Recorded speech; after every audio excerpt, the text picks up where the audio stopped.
espacio de 2 horas. 2 horas.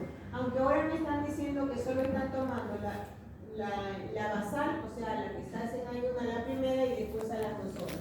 Pero con esos datos ya no podemos hacer un gráfico, porque tenemos que ver cómo va avanzando, ¿no? el metabolismo de esa glucosa. Tenemos que ver qué es lo que está pasando. Yo puedo ver el inicio, la basal, cuánto empiezo, o sea, pensando que los valores según el inserto es de 60 a 110. Entonces, si estoy dentro de esos valores, entonces puede que esté perfecto. Pero ¿qué pasa si yo tengo en la basal más de 120 o más de 150? ¿Tendría que hacerme la prueba de tolerancia? ¿Qué creen ustedes? ¿Sí?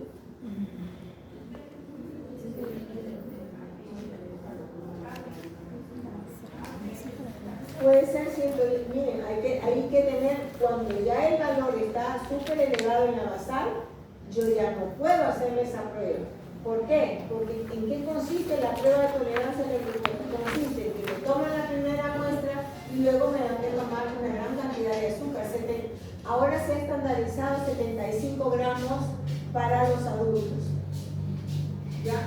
Antes era un gramo por kilogramo de peso. Si pesabas 80 gramos. Si pesabas 100, te ponían 100 gramos. Ahora no, se ha estandarizado para todos 75 gramos de glucosa. Para los niños es menores y para las embarazadas se dice que de 60 a 65 gramos, ¿no? El ADA, o sea, la Asociación de Diabéticos, ya ha estandarizado esos procedimientos. Entonces, imagínense ustedes, si empezamos con una glucosa ya súper elevada, sobrepasando los valores normales, si yo le doy más azúcar, ¿qué va a pasar ahí? ¿No? Podemos hacer, llevar a ese paciente a un coma diabético. Y eso es peligrosísimo. Entonces tenemos, si por ejemplo yo tengo 110 o 114, ahí sí me pueden hacer la tolerancia. ¿Hasta qué límite? 110 y 114 entonces. O más o menos. Porque no se puede aumentar más. Porque, ¿qué significa eso? Que no estoy metabolizando bien todo ese azúcar y siempre sigue circulando. Mi insulina no es suficiente como para captar toda esa glucosa. Entonces, si yo te doy una carga más, puede haber problemas con el paciente. Entonces hay que tener criterio.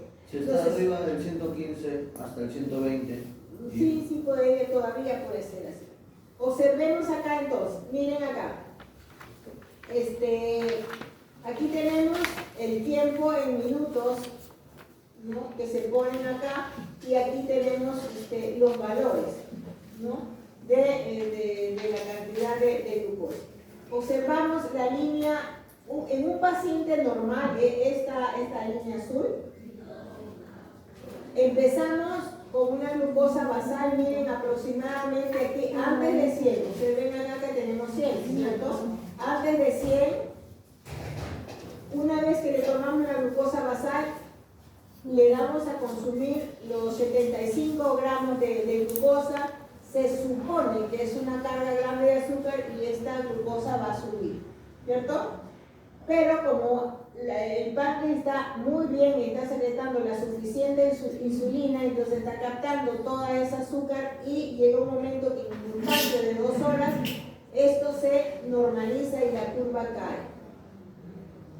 En un paciente normal, ¿sí? Al cabo de 2 horas ya se normaliza. Puede ser que empecé, digamos, con una glucosa, por decir, ¿no? de 80 o de 90, ¿ya? Pero cuando al transcurso de las 2 horas, después de haber ingerido esa carga de azúcar, puede llegar menos de esa cantidad. Hay una baja. ¿Por qué? Porque he obligado, con esa cantidad de azúcar, he obligado al páncreas a secretar mayor cantidad de insulina. Eso es lo que pasa cuando llegamos a ser los diabéticos. Tanto le estamos dando que estamos obligando al páncreas estamos obligando al páncreas a secretar mayor cantidad de insulina. Llega un momento que el páncreas se agota de estar. Si yo te comiste casi toda la torta, entonces inmediatamente el páncreas, porque una vez que ingresa y siente que hay azúcar, el páncreas empieza a hacer su función. Entonces elimina la hormona, capta todo, pero estar en ese plan, si es un montón, entonces hay cansancio en el dolor. Y entonces ahí capta lo que se puede y el resto lo deja circulando en sangre. Entonces, ese es el problema de la diabetes. Entonces, ¿qué pasa? Miremos entonces la segunda curva. Aquí está la rosada. Aquí tenemos el problema. Empezó, digamos, de repente bien. Una vez que se produjo la ingesta de azúcar, miren cómo va la curva, se mantuvo mucho más tiempo en alto. ¿Por qué? Porque una vez que nosotros ingerimos los azúcares, el páncreas libera sustancias, o bien libera insulina, o bien libera otra sustancia que se llama glucagón. Glucagón. Así como la palabra lo dice, no es en el otro sentido que algunos están pensando, pero así se llama. Entonces, si libera insulina, entonces va a captar todo eso y todo, ¿a dónde va a ir? Ya sea por liberar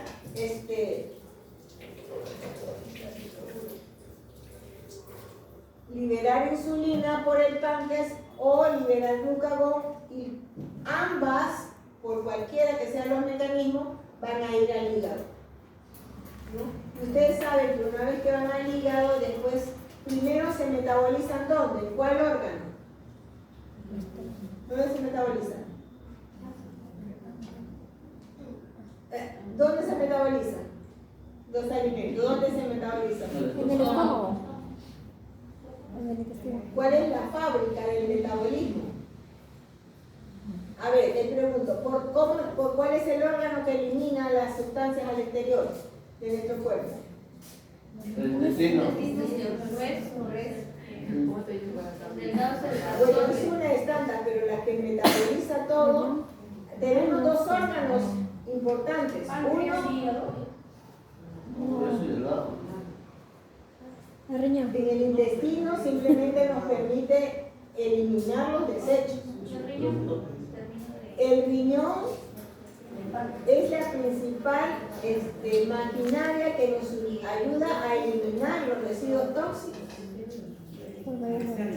para eliminación, y para metabolizar es el hígado. El hígado, ahí es donde se procesa todo. Entonces, cuando hay una gran cantidad de azúcar circulando, el páncreas hace dos cosas: o bien libera insulina y luego ingresa al hígado, o bien libera glucagón y también ingresa al hígado. ¿Qué hace en el hígado? En el hígado se puede almacenar como glucógeno, ¿no? Y ese glucógeno puede ser convertido a glucosa por un proceso de glucogenólisis. Entonces, ¿y qué pasa? ¿Por qué tenemos almacenado ese azúcar ahí? Porque hay momentos, como dicen, en tiempo de vacas flacas, que no hay para comer, entonces el cuerpo, ¿qué utiliza? Las reservas, ¿sí? Entonces saca el glucógeno que está en el hígado y lo transforma en glucosa, y eso es lo que nos va a dar la energía que necesitamos, ¿sí? Entonces, si aquí nos dice, si vemos esta curva, si el hígado no está funcionando bien, entonces no se puede metabolizar bien esa glucosa y por lo tanto se mantiene más tiempo elevada esa glucosa, hasta que llega un momento en que tiene que bajar, porque la persona no es diabética, ¿no? Pero tiene un problema hepático. Entonces, por eso hay un daño hepático y ahí en el hígado no se puede metabolizar, no se puede almacenar, y por lo tanto se mantiene altos los niveles de azúcar. Por eso es que observan ustedes aquí que esta pancita de aquí arriba se mantiene muchísimo más tiempo, a diferencia con una curva normal, ¿sí? Ahora, luego tenemos una persona que empezó con una glucosa basal de 100. Está más o menos en el límite alto, porque si decimos que es de 60 a 110, Entonces, si empezamos ya con 100, quiere decir que hay niveles mucho mayores, estamos en el límite superior. Entonces, ¿qué pasa con esta glucosa? Le tomamos la glucosa basal, inmediatamente le damos a ingerir los 75 gramos de azúcar. ¿Y qué pasa? Miren cuánto tiempo se mantiene. Miren el gráfico, no va a bajar por el momento, va casi lento acá. ¿Sí? Entonces, ahí cuando el gráfico sale de esta manera, nos dice que la persona tiene una diabetes, ¿no? Ligera, no es muy fuerte, que de repente puede ser controlada con medicamentos y controlada con los alimentos y después se quita. ¿Correcto? Y después tenemos una persona que tiene un valor de glucosa de 200, miren, 200, le damos a ingerir esa, miren, no baja. No baja. Entonces, aquí es importante definir con cuánto empezamos a hacer la prueba a la persona, ¿no? Con qué valores empezamos a hacer. Si empezamos a hacer con valores muy altos, corremos el riesgo de que podemos dejar a esa persona en coma diabético. ¿Sí? Entonces, es muy riesgoso. Entonces, no siempre se debe de trabajar en ese sentido, empezando con una glucosa alta. Valores normales, bueno, ¿cómo no? Siempre decimos valores normales, pero en realidad el término es valores de referencia, porque lo que nosotros consideramos valores normales aquí en otros países no son valores normales, son parámetros que se están de acuerdo a la etnia de cada país y del laboratorio que se está usando. En ayunas dice, un paciente en ayunas, los rangos de referencia están de 60 a 110. Una persona que es intolerante a la glucosa tiene que ser valores mayores de 110 y menores de 140. Mayores de 110 y menores de 140. Y una persona para que se declare diabética tiene que tener valores mayores o iguales que 200. Entonces, esos valores se están manejando para decir, esta persona sí es diabética. ¿Y si está en 160, 180? ¿Ah? Si está en 160 o 180. Pero ya está sobrepasando. Mira, hay un rango de 140 a 200 está en este límite. Claro, por eso, ¿cómo se llamaría eso? Prediabetes. Sí, pues si aquí ya es prediabetes. Entonces, ¿cómo se llama? Es que ahí no tendrían que hacerle otras pruebas para. No es una tolerancia a la glucosa, no es, digamos, un diagnóstico definitivo de una diabetes. Cuando son valores súper elevados, mayores de 200, ahí sí, pero tienen que hacer otras pruebas.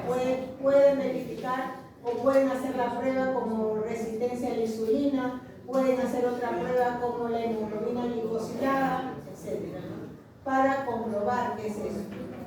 ¿Listo? Bueno, estos son otros rangos, medición de la glucosa en ayunas o cuando está alterada. Bueno, luego podríamos hablar también de la glucemia de 2 horas. Bueno, aquí tenemos la de 2 horas y tenemos la hemoglobina glicosilada, ¿no? Dependiendo de qué valores tengamos, en ese momento se puede hacer el diagnóstico. Tenemos aquí, dice, siempre ponen los colores del semáforo, siempre, esos son representativos en todas partes. Ya sabemos que el verde está ok, el amarillo, precaución, y el rojo, hay problemas ahí, ¿cierto? Entonces decimos acá, una persona diabética de 126 a más, o una persona prediabética con valores de 100 hasta 125, y una persona normal pues tiene que ser de 99 a menos, ¿cierto? Imagínate, de 100 a 99 solo hay uno, pero hace la diferencia, ¿no? Que te dirían que eres prediabético. ¿Sí? Pero 99 está normal, pero si yo tengo 100 ya soy prediabético. Entonces es una línea muy delgada de un número. Es como que, ay, yo quise poner esto, pero casi es lo mismo. Pero no es lo mismo. Como acá, espectrofotómetro con espectrofotometría, no es lo mismo. ¿Sí? Entonces hay que tener cuidado en eso. Bueno, aquí habla un poquito de lo que es la hemoglobina glicosilada. Generalmente podemos observar esta hemoglobina glicosilada, se refiere a la cantidad de glucosa que nosotros podemos tener en los glóbulos rojos. ¿Sí? ¿Y cuál es el objetivo de esto? Es verificar cómo es el comportamiento de la glucosa por espacio de unos 2 o 3 meses. ¿Me explico? Generalmente hay personas que son diabéticos y se están tomando su tratamiento y dicen, oh, me toca mi control, pero para esto o me he comido pasteles o me he tomado mis cervecitas y todo. No, yo me tomo mi pastilla y al día siguiente voy a mi prueba y me sale normal. La glucosa basal, yo puedo engañar a las personas, bueno, a las personas, al médico, ¿no? Si yo me tomé mi pastilla, por supuesto que la pastilla funcionó y me bajó la glucosa. Yo me comí mis pasteles y todo lo que no debía de comer, 5 panes, con chicharrón y con todo lo demás. Y yo me tomé mi pastilla, por supuesto que la pastilla va a tener su función y me la va a bajar. Me tomo la muestra y está pues dentro del rango aceptable para un diabetes. Pero ese es en ese momento, pero ¿cómo han sido esos desmanes que yo he hecho? Por ejemplo, yo me comí pan con chicharrón, otro día me comí un pastel, otro día me comí mi cervecita, otro día me comí vino, etcétera, etcétera. Ese comportamiento ha sido por espacio de 2 o 3 meses. Un mes ha sido pasteles porque es un cumpleaños, otro mes que ha sido porque me quería tomar con mis amigos mis chelitas, otro mes y así. Y ese sube y baja, se manifiesta cuando se hace esta prueba. ¿Qué hace? Como viene una piedra, ¿no? Un tronco, ¿eh? Un tronco como los incas cuando querían hacer sus Va a construir mi Machu Picchu. Entonces, eso es lo que hace esta prueba, ¿no? Esta hemoglobina glicosilada se mide, ¿no? O va a medir el comportamiento de la glucosa en ese espacio de 3 meses. Si cuando me hacen esta hemoglobina glicosilada está dentro de los rangos permitidos, quiere decir que el comportamiento de mi insulina ha sido estable. Entonces, de mi azúcar ha sido estable en el transcurso de esos 3 meses. Pero si el valor de mi hemoglobina glicosilada es alto, de un valor no permitido, entonces quiere decir que no se ha controlado nada y he tenido una vida desordenada en cuanto a la ingesta de carbohidratos, de glucosa o de alimentación o lo que sea en espacio de unos 3 meses. ¿Sí? Entonces, para eso nos sirve y esto nos confirma más que la tolerancia a la glucosa si la persona es diabética o no. Y una prueba mejor que esta es la resistencia a la insulina. ¿Qué tan resistente soy a la insulina? Entonces, eso sí es una prueba mucho más segura para declararme diabético. ¿Sí? Entonces, ¿qué cosa es la hemoglobina glicosilada? En la que se encuentra la glucosa unida dentro de los glóbulos rojos. Este es proporcional a los niveles de azúcar que se manejan antes de que esto se destruya. Entonces se le hace un seguimiento al paciente por espacio de unos meses para determinar si es o no diabético. Y así lo tenemos, observamos aquí el glóbulo rojo. Y aquí tenemos la glucosa que está unida a los eritrocitos y eso es lo que se llama de hemoglobina glicosilada. Aquí tenemos un glóbulo rojo normal y aquí tenemos un glóbulo rojo con bastante azúcar unido aquí a este eritrocito. Entonces aquí tenemos valores altos de glucosa cuando se presenta esta patología. cuál es la importancia de aplicación o tener niveles altos de hemoglobina glicosilada. Se puede diagnosticar tempranamente si una persona es diabética o no. Luego se puede hacer un diagnóstico de una prediabetes, más que la tolerancia a la glucosa, porque es bastante invasiva la tolerancia, ¿no? Y en cambio la otra simplemente es una toma de muestra que se hace y se puede hacer por diferentes métodos. Uno básico